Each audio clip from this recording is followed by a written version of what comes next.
Welcome back to the channel, Explorers of History. Today we drift into one of the most powerful and mysterious mythologies ever told, the entire story of Norse mythology. From the birth of the universe in a frozen void, to the rise of mighty gods like Odin and Thor, to the terrifying monsters and the prophecy of the world's end, this journey will take us deep into the legendary beliefs of the ancient Norse people. These are the stories that shaped Viking culture, stories of courage, fate, chaos, and rebirth.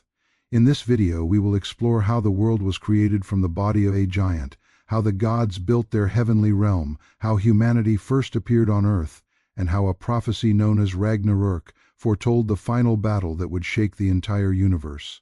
So sit back, imagine the cold winds of the north and the thunder of distant storms, because today we are stepping into a world of gods, giants, warriors, and cosmic destiny. And before we begin this epic journey, make sure to like the video, subscribe to the channel, and turn on notifications so you never miss another deep dive into the greatest stories from history and mythology.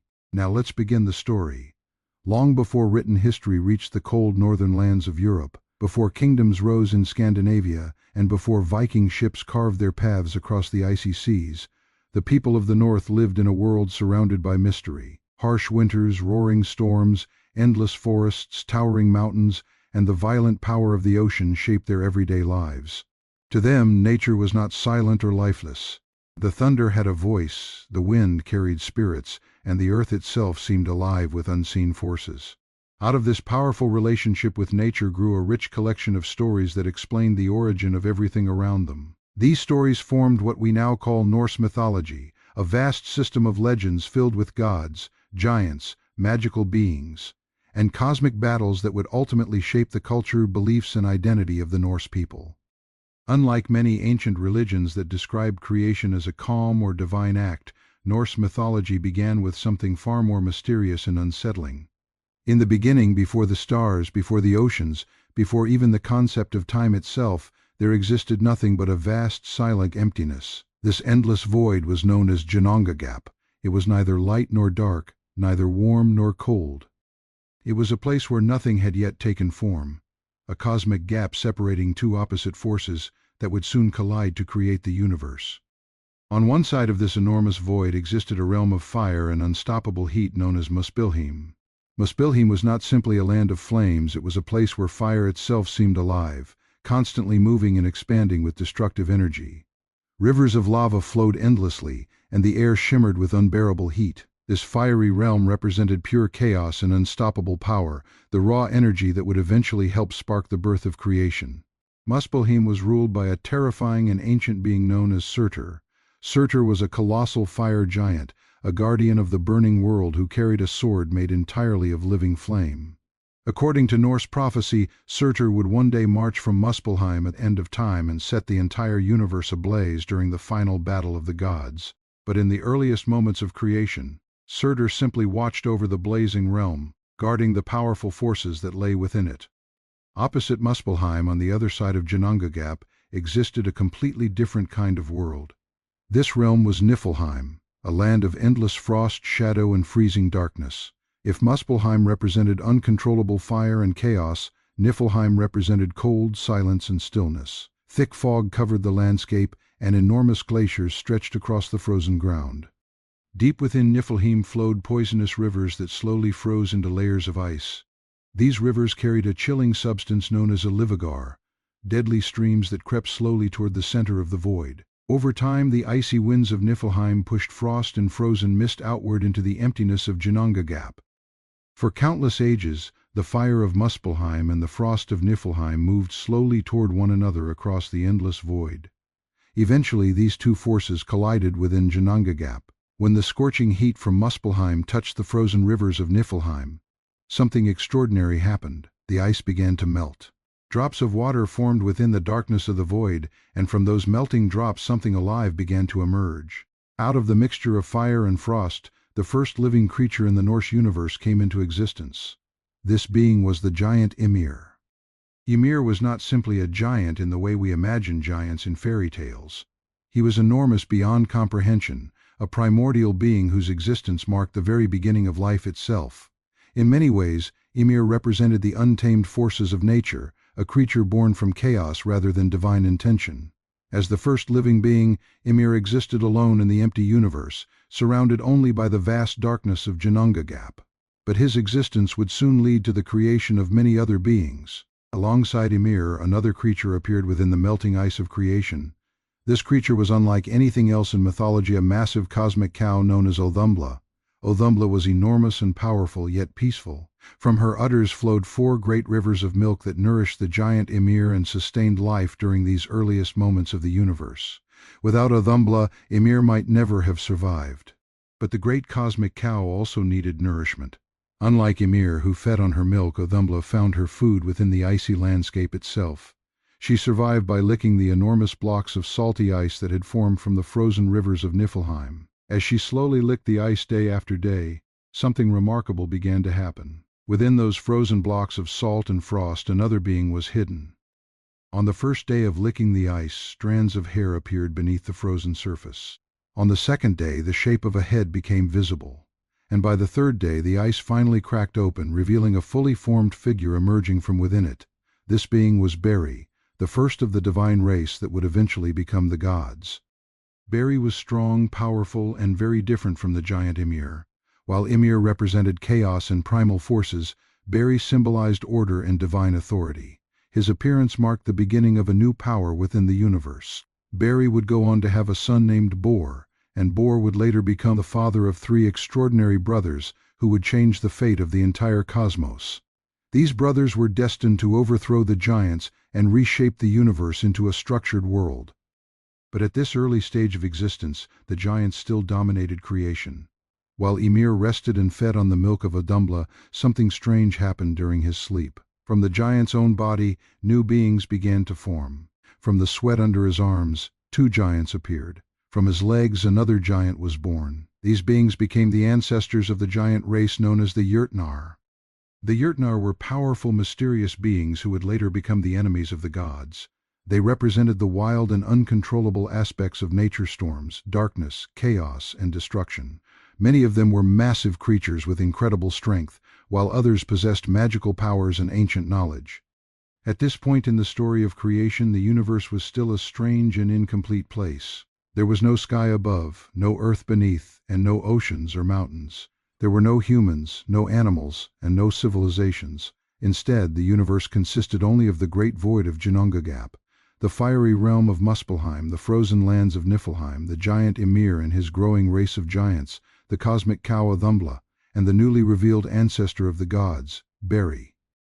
This early stage of existence was a time of raw and untamed creation. The universe had begun to awaken, but it had not yet taken its final shape. Yet within the bloodline of Beri, a new generation of powerful beings was growing, beings who would soon challenge the dominance of the giants and transform the chaotic universe into a structured world filled with life. These future gods would bring order where chaos once ruled. They would build realms, create humanity, and establish the cosmic balance that held the Norse universe together. But before the world of gods and humans could exist, one great and violent act would need to take place, because the universe itself would soon be built from the body of the first giant. And the destiny of all creation would begin with the fall of Ymir. As the universe slowly awakened from the silence of its earliest moments, the existence of the giant Ymir and the divine ancestor Beri marked the beginning of 2 powerful bloodlines that would shape the destiny of the cosmos. On one side were the giants, the ancient beings born from chaos and elemental forces. On the other side were the first gods, descendants of Beri, who would eventually bring order and structure to the universe. At this stage, however, the balance of power still leaned heavily toward the giants. From Beri came a son named Bor. Very little is said about Bor in the surviving myths, but his role in the story of creation was incredibly important. Bor married a giantess named Besla, who herself came from the powerful race of the Jörmungandr. This union between divine and giant bloodlines produced 3 extraordinary sons: Odin, Vili, and Ve. These 3 brothers would soon become the architects of the universe. Unlike the chaotic giants who existed before them, Odin and his brothers possessed intelligence, ambition, and a vision for what the universe could become. They saw that the world was still a wild and shapeless place dominated by the descendants of Ymir. The giants were powerful, but their existence represented disorder. The young gods believed the universe needed structure, balance, and purpose. The giant Ymir remained the central figure of this early universe. His immense body was the source from which many giants were born.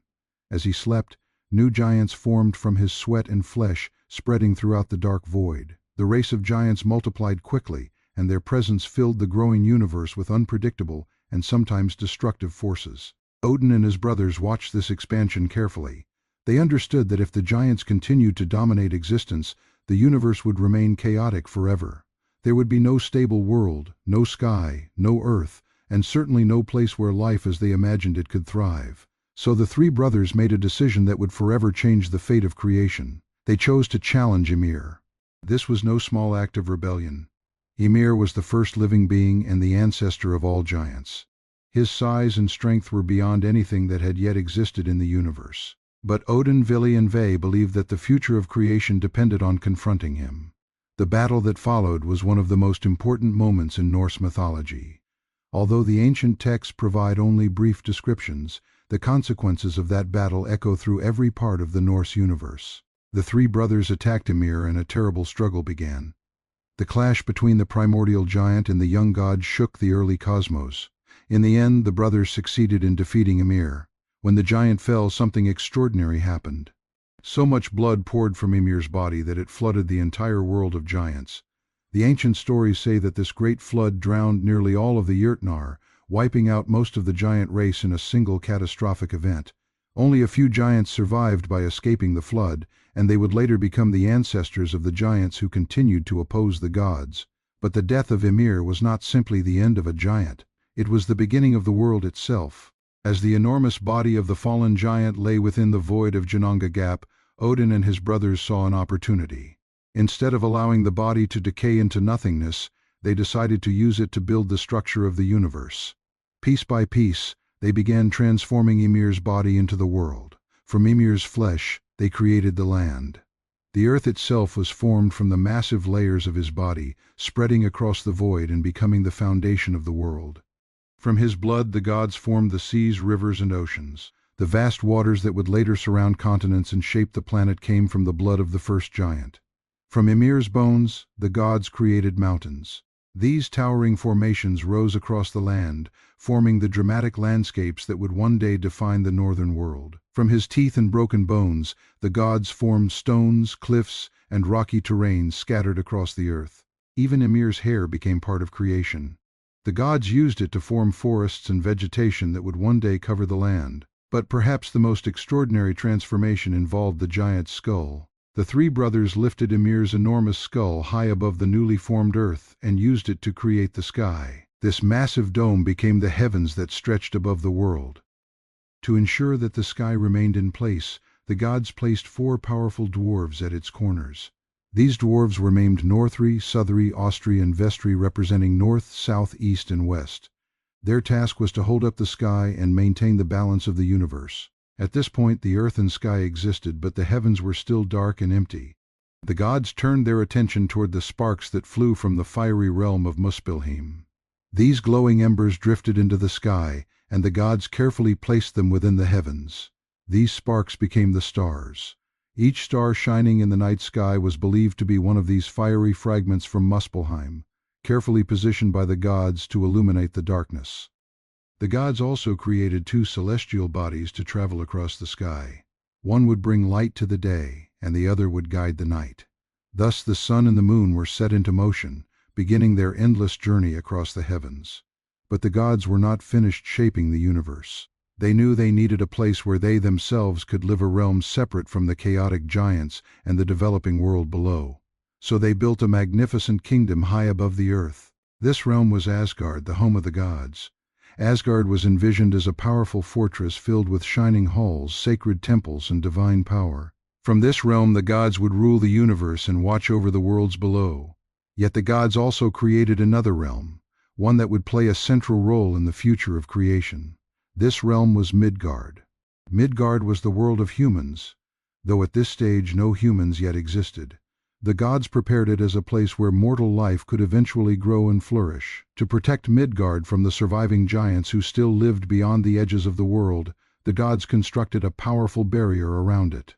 According to the myths, This protective wall was built using Ymir's enormous eyebrows, which the gods placed around the borders of the human world. Beyond this wall lay the dangerous lands where giants still roamed, waiting for opportunities to challenge the power of the gods. With these acts of creation, the chaotic universe had finally begun to take shape. The void of Jananga Gap was no longer empty. The earth existed, the sky stretched above it, stars shone in the darkness, and realms had been established for gods and future humans.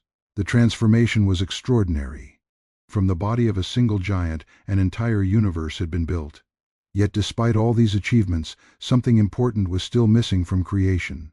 The world had land and oceans. It had mountains, forests, and stars. The gods had their home in Asgard, and Midgard had been prepared for future life. But the most important beings of the mortal world had not yet been created. Humanity did not yet exist.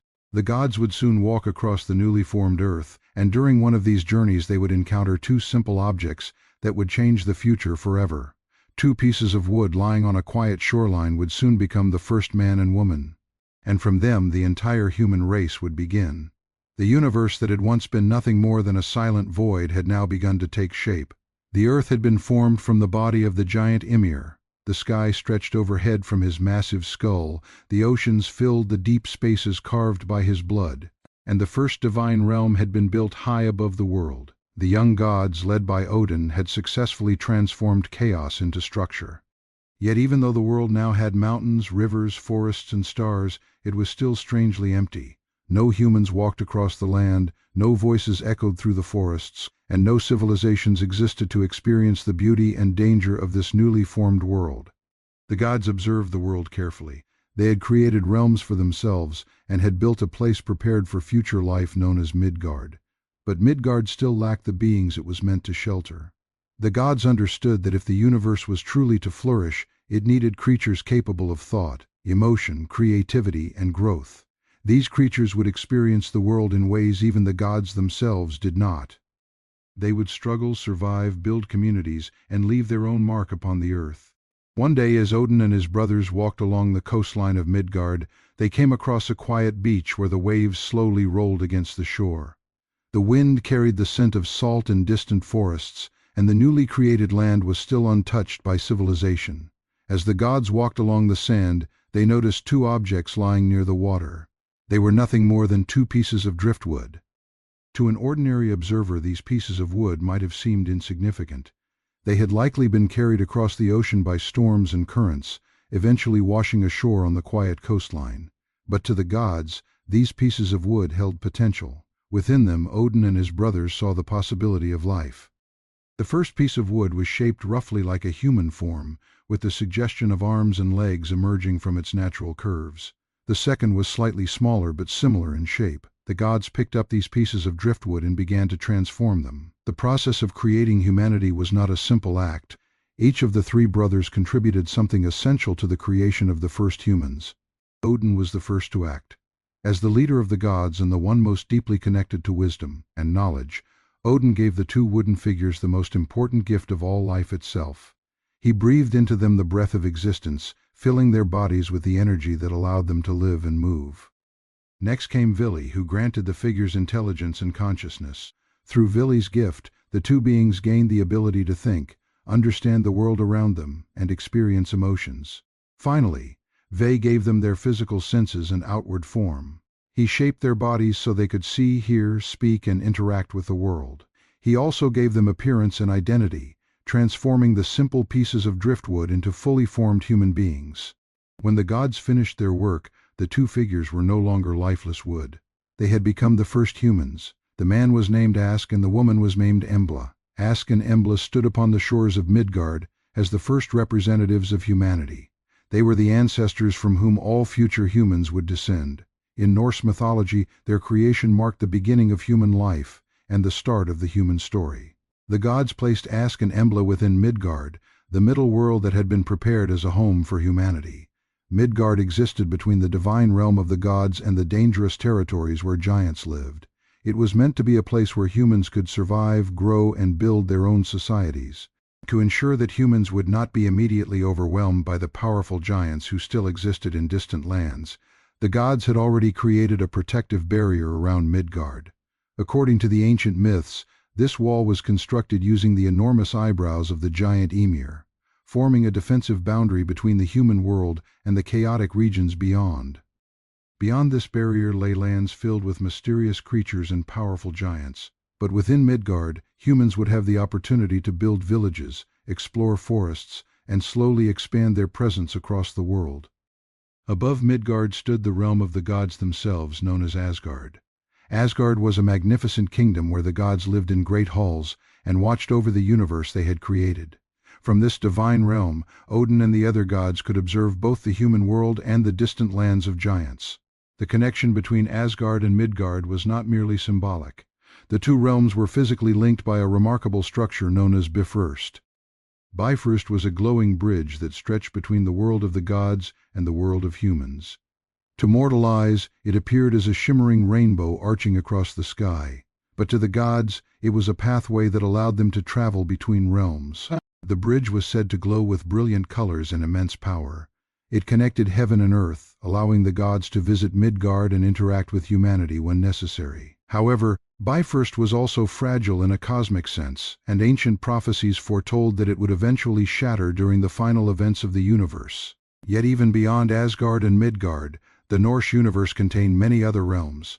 The entire structure of existence was supported by a colossal and mysterious cosmic tree known as Yggdrasil. Yggdrasil was not an ordinary tree. It was the central pillar of the cosmos, connecting all the realms of existence. Its roots extended deep into mysterious worlds, while its branches stretched high into the heavens. Every realm in Norse mythology existed somewhere along this enormous tree. The gods themselves depended on Yggdrasil for the balance of the universe. If the tree were ever destroyed or severely damaged, the entire structure of existence would collapse. At the base of Yggdrasil lay several sacred locations, including one of the most mysterious sources of wisdom in Norse mythology. This place was known as Mimir's Well.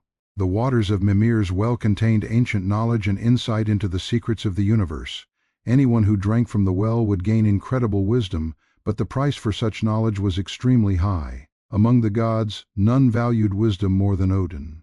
Although he had already played a central role in the creation of the world and the birth of humanity, Odin's desire for knowledge pushed him to seek even deeper understanding of the cosmos. He believed that wisdom was the most powerful force in existence, and that understanding the universe was essential for protecting both gods and humans. Eventually, Odin approached Mimir's Well and asked for permission to drink from its sacred waters. The guardian of the well told Odin that such knowledge could not be given freely. If Odin wished to gain the wisdom contained within the well, he would have to offer a sacrifice. Odin did not hesitate. To obtain the knowledge he desired, he removed one of his own eyes and placed it within the waters of the well as payment. Only then was he allowed to drink from the source of wisdom. From that moment forward, Odin possessed knowledge greater than any other god. He understood the hidden forces of the universe, the mysteries of life and death, and even the dark prophecies concerning the future of the gods themselves. But the wisdom he gained also came with a terrible realization. Odin learned that the universe he had helped create would not last forever. Even the gods, powerful as they were, could not escape fate. And far in the future, a series of events would unfold that would bring destruction to the entire cosmos. This prophecy would eventually become known as Ragnarök, but for now, the world was young. Humanity had just begun its journey. The gods ruled from their shining halls in Asgard, and the great cosmic tree Yggdrasil held the universe together. The story of creation had reached a new stage, and the relationship between gods, humans, and giants would continue to shape the destiny of the Norse world for generations to come. As the universe continued to grow and settle into the structure created by the gods, life across the realms began to develop in complex and fascinating ways. The realm of Asgard stood high above the human world, shining with power and authority. Within its magnificent halls lived the divine beings known as the Aesir, a group of gods who governed the forces of nature, destiny, war, wisdom, and protection.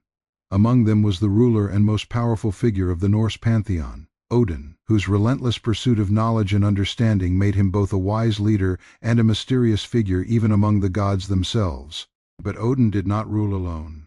The world of the gods was filled with powerful personalities, each with unique abilities and roles that shaped the balance of the universe. Among all of them, One god became especially beloved by both gods and humans because of his incredible strength and unwavering dedication to protecting the worlds from danger. This god was Thor. Thor was the son of Odin and was widely known as the strongest of all the gods. While Odin represented wisdom, strategy, and knowledge, Thor represented raw power and courage. His presence alone was enough to frighten many enemies of the gods, especially the giants who lived beyond the borders of the known worlds. Thor's role in the universe was simple yet essential. He was the defender of the gods and the protector of humanity. Whenever storms rolled across the skies of Midgard, the Norse people believed it was Thor riding through the heavens in his chariot. The rumbling thunder that echoed across the mountains was the sound of his chariot wheels crashing across the clouds, while flashes of lightning were believed to be the sparks created when his mighty weapon struck the sky. Thor's weapon was one of the most famous objects in all of mythology.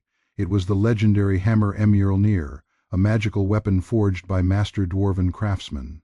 Mjolnir was not simply a hammer used in battle. It was a symbol of protection, strength, and divine power. The hammer possessed incredible abilities. When Thor threw it toward an enemy, it would strike with unstoppable force and then magically return to his hand. Mountains could shatter beneath its impact, and even the most powerful giants feared its destructive strength. The hammer also had the power to bless and protect. It was sometimes used in ceremonies and rituals to bring protection to humans, particularly during marriages and important gatherings.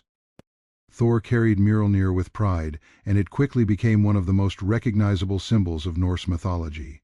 In fact, many Viking warriors wore small hammer-shaped amulets around their necks as a sign of their devotion to Thor and as a symbol of protection. Despite his immense power, Thor was also known for his straightforward personality. Unlike Odin, who was mysterious and constantly searching for hidden knowledge, Thor was direct, brave, and often eager to face danger head-on. If a giant threatened the realms, Thor did not spend time developing complex strategies. Instead, he would grab his hammer, mount his chariot, and ride directly toward the threat. This fearless attitude made Thor incredibly popular among humans. To farmers, sailors, and warriors living in the harsh lands of Scandinavia, Thor represented the ideal protector. He was strong, dependable, and always ready to defend the world against chaos. But the universe of Norse mythology was not divided simply between heroes and villains. Many of the beings who lived among the gods were far more complicated. One of the most mysterious and unpredictable figures in the entire Norse pantheon was Loki. Loki was a strange and complicated figure. Unlike Thor, who represented strength and protection, Loki embodied cunning, trickery, and unpredictability. He was capable of incredible cleverness and often used his intelligence to solve problems that the gods themselves could not overcome. At times, Loki's clever ideas helped the gods escape dangerous situations. His ability to think creatively allowed him to find solutions when brute force was not enough. For this reason, Loki was accepted among the gods of Asgard and often traveled alongside them on various adventures. Yet Loki's personality also carried a darker side. He enjoyed causing chaos, creating confusion, and testing the patience of the other gods. His tricks sometimes led to serious consequences that placed both gods and humans in danger. Unlike Thor, whose loyalty to the gods was unquestionable, Loki's true intentions were often unclear. One of the most fascinating aspects of Loki was his ability to change shape. He could transform himself into different animals or even different people. In various stories he appeared as a fish, a bird, a horse, and many other forms. This shape-shifting ability made him extremely difficult to control and allowed him to escape punishment when his tricks went too far. Despite his unpredictable nature, Loki remained within the circle of the gods for many years. Odin tolerated his presence because Loki's cleverness occasionally proved useful. Thor often traveled with him on adventures, sometimes relying on Loki's intelligence to overcome challenges that strength alone could not solve. Yet many of the gods remained suspicious of Loki. They sensed that his loyalty to Asgard was not as strong as it appeared. His constant mischief and unpredictable behavior created tension within the divine community. But the most dangerous aspect of Loki's existence was not his tricks or his shape-shifting abilities. It was his children. Loki's relationships with various beings produced offspring unlike anything the gods had ever seen. These children were not ordinary creatures. They were powerful beings whose very existence frightened the gods. One of these children was the monstrous wolf Fenrir. From the moment Fenrir was born, it was clear that he was no ordinary animal. The wolf grew at an astonishing rate, quickly becoming enormous and incredibly powerful. Even as a young creature, Fenrir possessed strength that rivaled some of the gods themselves. The gods soon learned through prophecy that Fenrir would one day play a major role in the destruction of the universe. According to these prophecies, the wolf was destined to break free from captivity during the final battle of the gods and bring death to one of the most powerful figures in existence. This knowledge terrified the gods of Asgard. But Fenrir was only one of Loki's terrifying children. Another was the enormous serpent Jörmungandr. This serpent was so massive that when it was placed in the ocean surrounding the world, it eventually grew large enough to wrap its entire body around the earth itself. The creature lay hidden beneath the waves, circling the world in an endless loop. Its presence was a constant reminder that immense and dangerous forces existed beyond the control of the gods. Loki's third child was perhaps the most mysterious of them all. Her name was Hel. Hel was neither fully alive nor fully dead in appearance. One side of her body appeared normal, while the other side looked pale and lifeless like a corpse. Because of her strange and unsettling nature, the gods gave her control over a dark and distant realm where the spirits of the dead would reside. This realm eventually became known as Helheim, the land where many souls would go after death. The existence of these three children deeply troubled the gods. Each of them represented a force that seemed connected to the destruction foretold in ancient prophecies. The gods realized that Loki's family might one day become the greatest threat the universe had ever faced. Yet despite their fears, the gods could not fully control destiny. The universe created by Odin and his brothers was powerful and magnificent, but it was also shaped by fate. Events had already been set into motion long before the gods themselves fully understood their consequences. Thor continued defending the realms with his mighty hammer Mjolnir, protecting both Asgard and Midgard from constant threats. Odin continued seeking knowledge and wisdom, determined to prepare for whatever future awaited the gods. And Loki continued walking the thin line between ally and enemy, his unpredictable nature creating both solutions and disasters. The stage of the Norse universe was now fully set. Gods ruled the heavens, humans lived in the protected lands of Midgard, and giants waited in distant realms for opportunities to challenge the power of Asgard. Yet hidden within prophecy was a dark truth. A day would come when all these forces, gods, giants, monsters, and heroes would collide in a final battle that would determine the fate of the entire universe. As time passed in the universe shaped by the gods, the realms connected by the great cosmic tree Yggdrasil continued to grow and develop. The gods lived in their powerful realm of Asgard, watching over the human world of Midgard, while the distant lands beyond remained home to giants, strange creatures, and ancient forces older than the gods themselves. At the center of all these events stood the mysterious and unpredictable figure of Loki, whose actions would eventually bring consequences that reached far beyond simple mischief. For many years Loki remained among the gods of Asgard, sometimes helping them with clever ideas and sometimes causing problems through his unpredictable behavior. His intelligence made him useful, but his nature made him dangerous.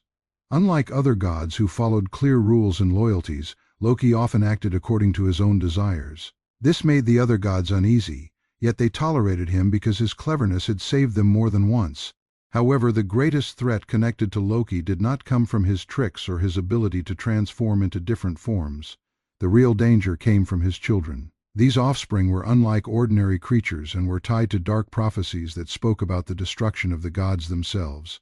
One of the most terrifying of Loki's children was the giant wolf Fenrir.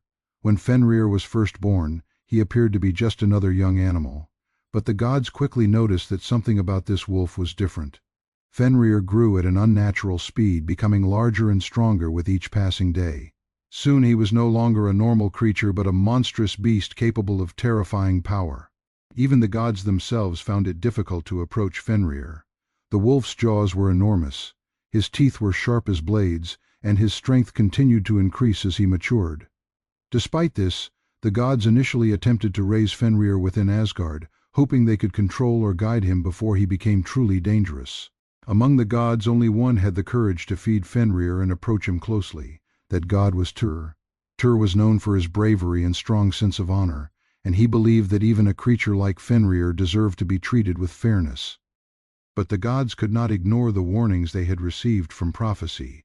According to ancient predictions, Fenrir would one day play a central role in the destruction of the universe. The prophecies claimed that during the final battle known as Ragnarok, Fenrir would break free from captivity and bring death to Odin himself. This knowledge filled the gods with fear. They understood that if Fenrir continued growing unchecked, the prophecy might come true sooner than they expected. Eventually, the gods decided they had no choice but to restrain the wolf. At first, they attempted to bind Fenrir using heavy chains made by the gods themselves. They approached the wolf and challenged him to test his strength by breaking free from the chains. Fenrir agreed, believing the challenge would prove his power. The gods wrapped the chains around the wolf and secured them tightly, but Fenrir easily shattered them. The gods tried again with even stronger chains, forging a new restraint designed to hold the growing monster. Once again, Fenrir accepted the challenge and allowed them to bind him. And once again he broke free. Realizing that ordinary chains would never hold the wolf, the gods turned to the master craftsmen of the Norse universe, the dwarves. These skilled creators possessed magical abilities that allowed them to forge objects far more powerful than anything the gods could make themselves. The dwarves created a magical binding known as Gleipnir. Unlike ordinary chains, Gleipnir appeared thin and soft, almost like a ribbon. Yet it was crafted from 6 impossible ingredients: the sound of a cat's footsteps, the beard of a woman, the roots of a mountain, the sinews of a bear, the breath of a fish, and the spit of a bird. Because these ingredients were impossible to obtain in the normal sense, the chain possessed extraordinary magical strength.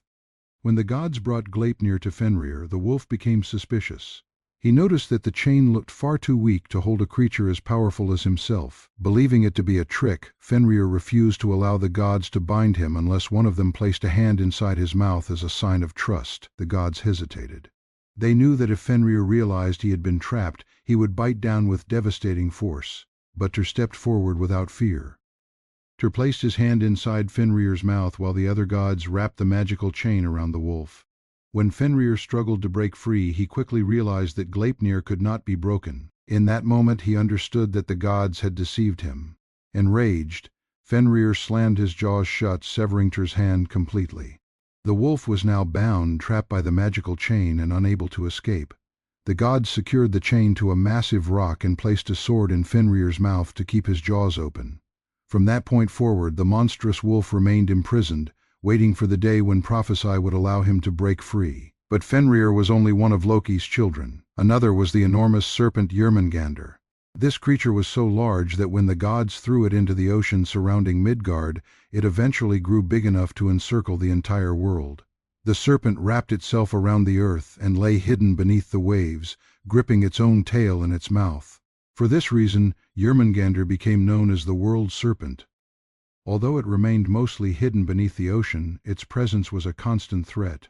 The serpent's movements could create enormous storms and violent waves, endangering sailors and coastal communities. Even Thor, the mightiest warrior among the gods, considered Jörmungandr to be one of his greatest enemies. The two were destined to confront one another during Ragnarok in a battle that would shake the foundations of the world. Loki's third child was perhaps the most mysterious. Her name was Hel, a strange being whose body appeared half alive and half dead. Because of her unsettling appearance and connection to death, the gods sent her to rule over a distant realm where the souls of many deceased beings would go. This realm eventually became known as Helheim, a dark and shadowy land far from the bright halls of Asgard. Hel became the queen of this realm, ruling over the spirits who entered her domain. Although Hel did not actively wage war against the gods, her existence represented another piece of the dark prophecy that surrounded Loki's family. The gods realized that these 3 children, Fenrir, Jörmungandr, and Hel, were connected to events that would one day threaten the stability of the entire universe. Despite their efforts to control these creatures, the gods knew deep down that fate could not be completely avoided. The prophecies about Ragnarök continued to spread through the realms. These prophecies spoke of a future time when the forces of chaos would rise against the gods in a final battle. During this battle, Fenrir would break free from his magical chains. Jörmungandr would rise from the ocean, and the armies of giants and monsters would march toward the divine realm of Asgard. Even the gods themselves would not be able to escape the consequences of these events. The universe created from the body of Ymir would face its greatest test. Yet for the moment, the world continued to exist in a fragile balance. Humans lived their lives in Midgard, the gods ruled from Asgard, and the monsters of prophecy waited in distant realms. But the shadow of Ragnarök was already growing across the universe. And the final chapter of the Norse mythological story was slowly approaching. For countless ages the universe created by the gods continued to exist in a delicate balance. The realms connected by the mighty tree Yggdrasil remained stable as gods ruled from their shining halls, humans lived their fragile lives in the middle world, and ancient forces waited patiently beyond the borders of order. Yet even during these long periods of peace, the gods were never truly free from worry. Deep within their knowledge and ancient prophecies lay the unavoidable truth that the universe had an end.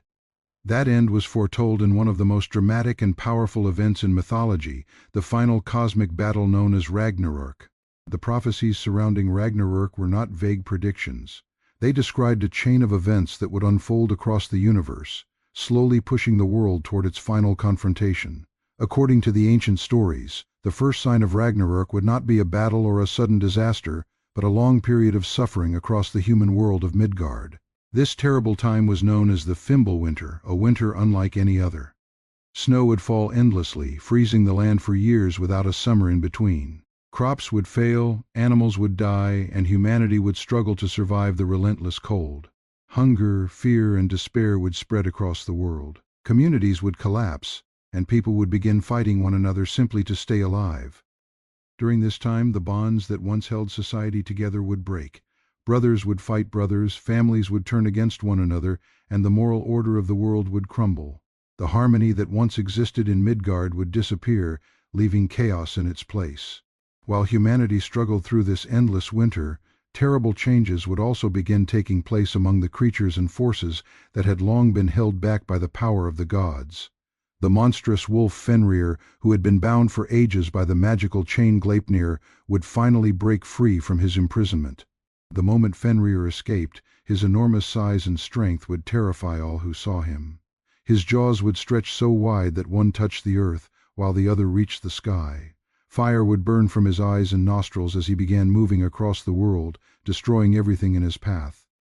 At the same time, the great serpent Jörmungandr would rise from the depths of the ocean that surrounded Midgard. For ages the serpent had circled the world beneath the waves, holding its tail in its mouth, and waiting for the moment foretold by prophecy. When Ragnarök began, Jörmungandr would release its tail and emerge from the sea. Its enormous body would rise above the water, creating violent storms and massive waves that flooded the lands of Midgard. The serpent's poison would spread through the air and oceans, bringing death and destruction wherever it traveled. Meanwhile, the ruler of the frozen world Niflheim would release countless spirits of the dead. From the dark realm ruled by Hel, an army of the dead would march toward the battlefield where the final conflict would take place. In another distant realm, the fiery lands of Muspelheim would also awaken for war. The fire giant Surtur, who had guarded the blazing realm since the earliest moments of creation, would finally begin his march toward the worlds of gods and humans. Surtur carried a sword of living flame so powerful that its light shone brighter than the sun. As he and his fiery armies advanced across the universe, everything in their path would begin to burn. At the same time, another terrible event would occur in the heavens. The shining rainbow bridge Bifrost, which connected the realm of the gods to the other worlds, would shatter under the weight of the advancing armies. With the bridge destroyed, the path between realms would collapse, leaving the universe on the edge of total chaos. Despite these overwhelming threats, the gods of Asgard would not hide or surrender. Led by Odin, they would prepare for the final battle that prophecy had long foretold. Odin would gather the bravest warriors who had died in battle throughout history. These warriors, known as the Einherjar, had spent their afterlives preparing for this exact moment. They would march beside the gods as the armies of Asgard moved toward the battlefield. The location of this final confrontation would be a vast plain known as Vigrid, a place large enough to hold the armies of gods, giants, monsters, and spirits. Among the gods preparing for battle was the mighty Thor, carrying his legendary hammer Mjolnir. Thor knew that his greatest enemy awaited him on the battlefield. The world serpent Jörmungandr had long been his rival, and their final encounter would decide the fate of both warrior and monster. When the armies finally met on the plain of Vigrid, the clash would shake the entire universe. Odin himself would face the monstrous wolf Fenrir. Despite his wisdom and power, Odin would be unable to escape the destiny foretold in prophecy. Fenrir would attack the king of the gods with unstoppable fury, and during their battle the wolf would devour Odin. But Odin's death would not go unanswered. His son Vidar, a god known for his silent strength, would avenge him by attacking Fenrir. Using a special shoe crafted for this exact purpose, Vidar would step on the wolf's lower jaw and tear its mouth apart, finally killing the monster. Elsewhere on the battlefield, Thor would confront the enormous serpent Jörmungandr. The battle between the thunder god and the world serpent would be one of the most violent clashes in all mythology. Thor would strike the serpent repeatedly with his hammer Ymir until the monstrous creature finally collapsed. Yet even in victory, Thor would not survive. After taking only 9 steps away from the fallen serpent, he would succumb to the deadly poison that Jörmungandr had released into the air. Across the battlefield, countless other gods and giants would fall as the war consumed the world. Finally, the fire giant Surtur would rise above the battlefield and unleash the full power of his flaming sword. With a single sweeping motion, he would set the entire world on fire. Flames would spread across the land, consuming forests, mountains, and oceans alike. The earth would sink into the sea, and the sky would grow dark as the universe collapsed in fire and smoke. For a moment, it would seem as though everything had ended. Yet Norse mythology does not conclude with total destruction. After the flames fade and the oceans settle, the world would slowly rise again from the waters. The earth would emerge renewed, green, and fertile once more. Some of the gods would survive the battle, including the sons of Thor and Odin, who would gather to rebuild the world. The mighty tree Yggdrasil, though damaged, would continue to stand as the foundation of the new universe. Even humanity would survive. 2 human beings named Lif and Yggdrasil would emerge from a hidden place within the forests, having sheltered themselves within the branches of Yggdrasil during the destruction. From them, the human race would begin again. Thus, the story of Ragnarök ends not with eternal darkness but with renewal. The Norse believed that even after the greatest destruction, life would always find a way to begin again. In this way, their mythology reflected the harsh realities of the northern world, where brutal winters were always followed by the return of spring. And so the ancient story of the gods reminds us that endings are rarely final. Sometimes they are simply the beginning of a new world. After the cataclysmic events of Ragnarök, when fire, flood, and destruction had swept across the cosmos, the universe lay in silence. The smoke from Surtur's flaming sword still drifted across the barren lands, and the oceans that had swallowed mountains and valleys settled slowly, leaving behind a transformed landscape. The once vibrant forests of Midgard had been reduced to ashes in many regions, rivers had dried or overflowed with the debris of battle, and the air was heavy with the scent of scorched earth and the remnants of countless creatures, mortal and divine, who had perished in the final conflict. Yet even in the midst of this devastation, life, or at least the potential for life, remained. Amid the silence, the survivors of the cataclysm stirred. The surviving gods, though diminished in number and wounded from the immense battles, gathered themselves in scattered locations across what remained of Asgard and the adjacent realms. Their eyes, though tired and filled with grief, surveyed the ruined lands with awareness and vigilance. Each god understood that the task before them was not merely to mourn or to contemplate the enormity of the loss, but to take the first steps toward renewal.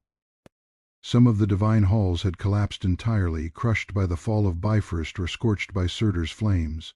Others had survived partially, though they bore the scars of the battle, with walls cracked, roofs missing, and the air heavy with ash. The gods began to rebuild immediately, not out of vanity or pride, but because order was necessary to restore balance. Without shelter, guidance, and a structured presence, the realms would be vulnerable to whatever residual chaos might remain from the apocalypse.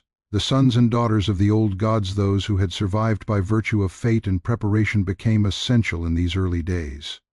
They walked among the ruins, tending to what could still be saved, restoring what was possible, and comforting the mortals who had witnessed the destruction. Their presence reassured the human survivors that the divine world was still watching, that the universe had not completely abandoned them, and that life, though altered, could continue. The remnants of the human race, primarily Lif and Yggdrasil, along with other humans who had survived the Fimbulwinter and the chaos of Ragnarök, began to emerge from hiding. They had sheltered themselves in caves, hidden groves, and beneath the branches of the surviving Yggdrasil, the cosmic tree that had endured even the apocalyptic fire. These humans were traumatized, weary, and wary of the remnants of the monstrous forces that had once rampaged across their world, yet they were alive. They carried within them the memory of loss and the instinct to survive. Every step they took was cautious, every sound a potential threat, yet slowly they began to understand that the battle was truly over and that they could begin the long and painstaking process of rebuilding. The battlefield itself was strewn with evidence of the conflict's sheer scale. Fallen giants, monstrous serpents, and the remains of Fenrir's rampage were scattered across plains now rendered lifeless. Yet even in this destruction, small signs of hope appeared.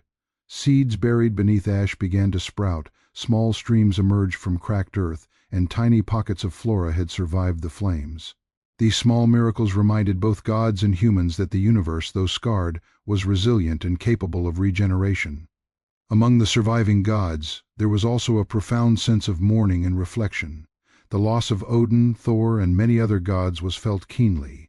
Their absence was not only a loss of power and protection, but also a symbolic reminder of the price that fate exacts, even on immortals. The surviving gods took time to honor those who had fallen, marking sacred spaces, performing rituals, and offering prayers to acknowledge their sacrifice. It was a time of quiet reverence, a pause in the immediate chaos, allowing both divine and mortal beings to recognize the gravity of the transformation that had just occurred. And simultaneously there was the realization that not all threats had been eliminated.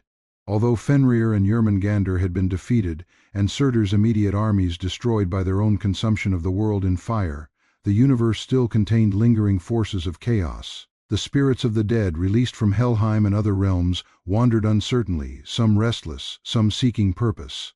Minor creatures, displaced and driven by instinct rather than malice, roamed the scarred lands, requiring vigilance and, in some cases, intervention by gods or heroic humans. In this liminal space between destruction and rebirth, the surviving beings began to organize themselves into systems of order. Humans who had survived formed small communities, guided by the remnants of divine wisdom and inspired by the courage of their ancestors. These communities were cautious, aware that the world they now inhabited was fragile, and that the lessons of Ragnarök must inform every action they took. They built shelters with care, cultivated the lands that had survived the fires, and began re-establishing trade and communication with one another. Knowledge, especially practical knowledge about survival, became the most valuable currency in these early days. The surviving gods also took stock of their powers and resources. They were not as numerous as before, and many of their abilities had been taxed or diminished by the final battle. After the events of Ragnarök, the Norse universe did not end in absolute destruction, but instead entered a period of renewal, rebirth, and astonishing transformation. The old world, which had been consumed by fire, flood, and chaos, gave way to a new beginning. From the ashes of destruction, life slowly emerged once more, and a world that had been scarred by prophecy and battle began to take shape again, stronger and purer. The surviving gods, the children of the old gods, and the humans who had hidden in secret places now faced a universe that was simultaneously familiar and completely new. They were tasked with rebuilding the realms, restoring balance, and forging a world that would honor the sacrifices of those who had fallen. Among the first signs of hope was the reappearance of the mighty tree Yggdrasil, whose roots had survived the devastation and whose branches now stretched across the sky as a reminder that life endures even in the harshest conditions. Yggdrasil once again became the central axis of the cosmos, connecting the renewed realms, providing stability and offering shelter to all living beings. From its roots flowed waters that nourished the reborn earth, ensuring that vegetation could grow and that life could flourish once more. The survivors of humanity, Lif and Yggdrasil, emerged from their hiding places, stepping into a world that was both strange and familiar. They were the seeds of a new human race, destined to rebuild communities, cultivate the land, and once again populate Midgard with life, art, and culture. These first humans were gifted not only with the wisdom inherited from the old world, but also with the resilience that came from surviving the most catastrophic events ever foretold. In their hands rested the future of humanity, the responsibility to honor the legacy of gods and ancestors, and the chance to live in harmony with the natural and supernatural forces that shaped the cosmos. The surviving gods, including the sons of Odin and Thor, returned to Asgard, but this Asgard was different from the one that had existed before Ragnarök.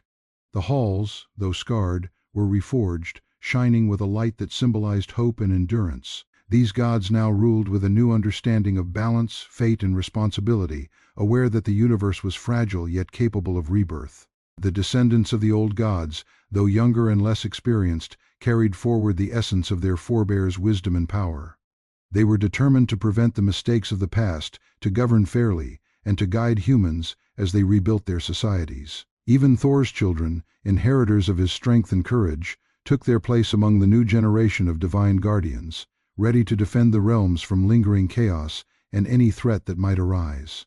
The world serpent Jörmungandr and the monstrous wolf Fenrir, though defeated, left behind marks on the world that reminded all beings of the destructive forces that once roamed freely. The oceans, still vast and wild, bore the scars of Jörmungandr's final rise, and the land itself retained traces of Fenrir's rampage. These remnants served as constant lessons to humanity. The universe is powerful, fate is relentless, and balance must always be respected. Among the reborn realms, Midgard became a central focus. Humans, guided by the wisdom of the surviving gods, began cultivating the lands, building homes, planting crops, and forming societies that reflected both the lessons of the past and the potential of the future. From the ruins of old civilizations, new villages, towns, and eventually cities emerged. Humans remembered the stories of their ancestors, tales of courage, cunning, sacrifice, and the catastrophic events of Ragnarök. These stories became the foundation of culture, morality, and spiritual understanding, teaching future generations the importance of balance between human ambition, respect for nature, and the divine forces that governed the cosmos. The rivers that had once carried the poison of the world serpent now flowed pure, nourishing fields and forests. Mountains that had been scarred by fire and battle rose again, forming the backbone of the renewed landscapes. The forests, once stripped bare, grew dense and vibrant, home to countless creatures, both ordinary and magical.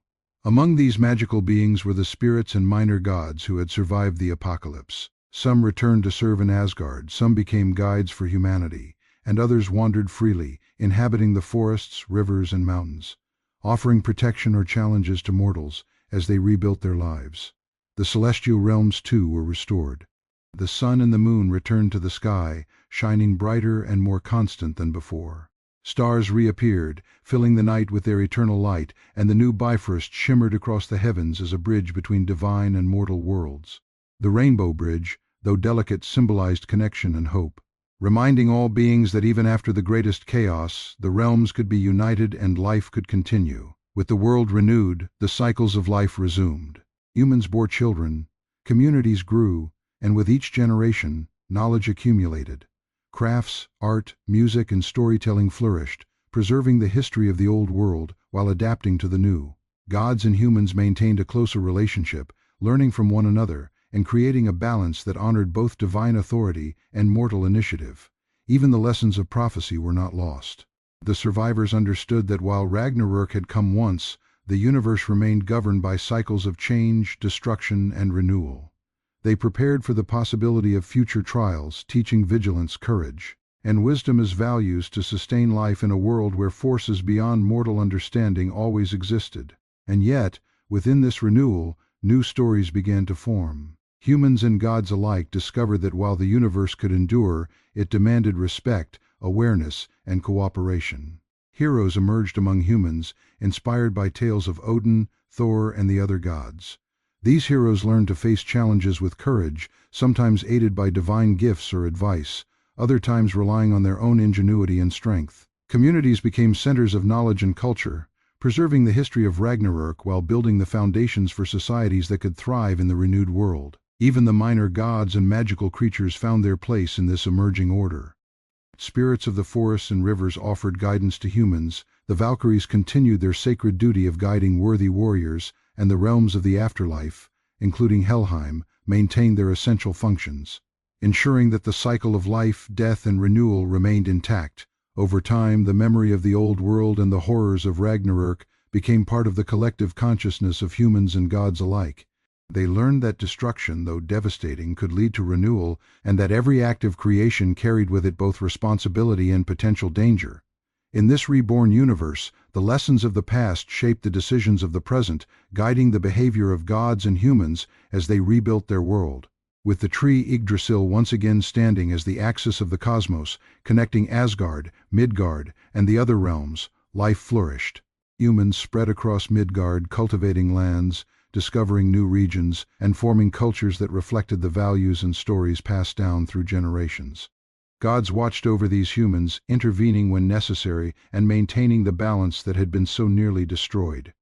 The descendants of Thor, Odin, and the other deities continued to hold sway in the divine realms, guiding mortals, defending the world against lingering threats, and preserving the knowledge of the past. The cosmic cycle of life, death, destruction, and rebirth continued, but now with a deeper understanding of fate, responsibility, and resilience.